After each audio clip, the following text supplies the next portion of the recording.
gun, possibly shooting at police officers. A lot of shots being fired. Her command forcing up to that shooting up on 3 and 2nd.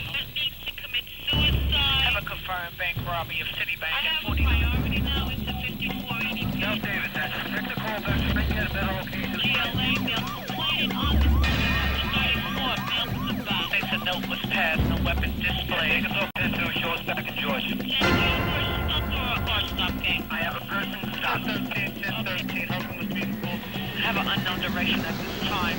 That is the time, K, is 11:46 hours. Thank you. You're welcome.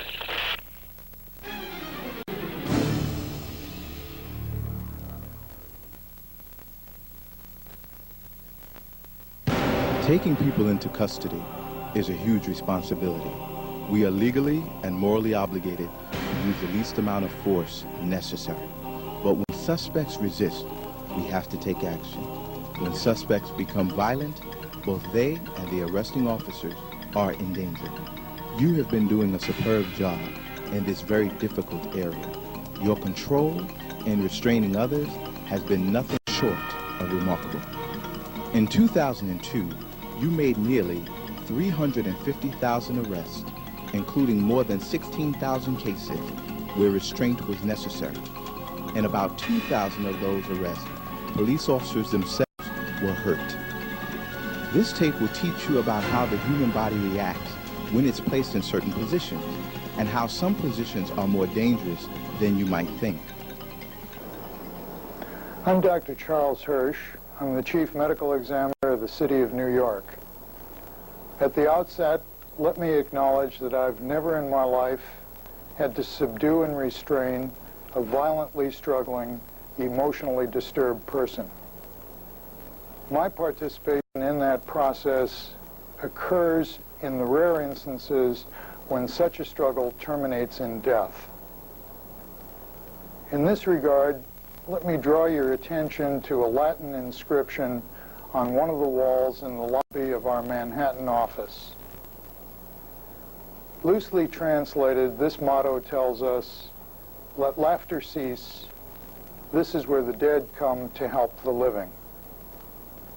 I'd like to make that motto come to life by providing for you an understanding of the basic physiology of a struggle, the basic mechanics of ventilation, which is the process of getting air in and out of your lungs, and the interference with that process that occasionally occurs when a struggling person is restrained in a face-down position on the street.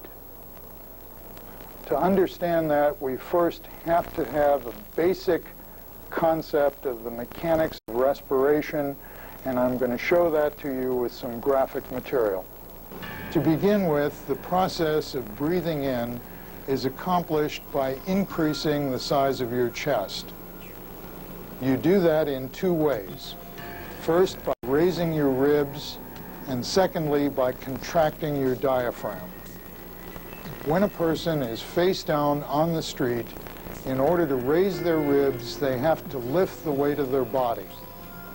Furthermore, if you're face down and your abdomen is compressed, it raises the abdominal contents and makes it more difficult for your diaphragm to contract. If, in addition to your own weight, you have someone else kneeling or laying on your back, that increases the amount of weight that you have to raise in order to increase the size of your chest. The greater the weight resting on the individual's back and the more severe the degree of compression, the more difficult it is for them to breathe in. What happens then occasionally is that the individual begins to have air hunger and oxygen deficiency. The natural reaction to that is to struggle more violently. The perception of those persons trying to subdue the individual is that he needs more compression to be subdued. You then enter a vicious cycle in which compression makes air hunger makes a greater struggle, and a greater struggle demands greater compression. Unfortunately, in some of these circumstances, the price of tranquility is death. Therefore, it's incumbent on those persons who have subdued the individual as soon as safety permits to get him into a position that facilitates breathing. You can do this either by rolling him up to his side or placing him in a sitting position. As I said at the outset, the occurrence of fatalities from this type of struggle are remarkably infrequent in New York City.